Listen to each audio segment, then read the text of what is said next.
त्यांचं बघून मी करायला सुरुवात केली.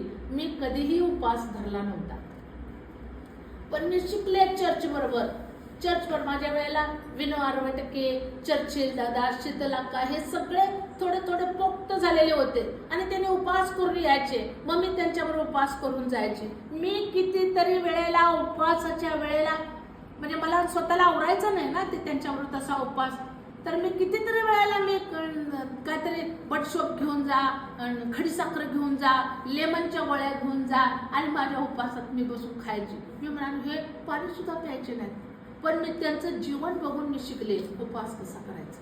आणि हळूहळू मला सवय लागली मला उपवास करण्याची. आणि आज मी बघितलं की माझ्या जीवनामध्ये काय फायदा झालाय मला.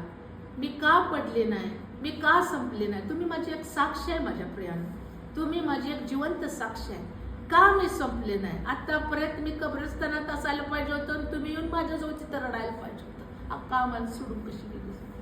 पण देवानं काय केलं, उपवास आणि प्रार्थनेनं आपली पुनर्बांधणी, एक आशा. म्हणून मला सांगू दे, ह्या दिवसांमध्ये आपण उपवास करूया, कुटुंबासाठी, घरासाठी, मंडळीसाठी, ख्रिस्ती लोकांसाठी. बघा मला सांगू दे, पवित्र शास्त्रातल्या सगळ्या गोष्टी स्वीकारायच्या. ख्रिस्ती लोकांचे जे उपवासाविषयीचे मत आहेत त्याच्याशी आम्हाला काही करायचं नाही, पण बायबल आम्हाला सांगते उपवास केला पाहिजे.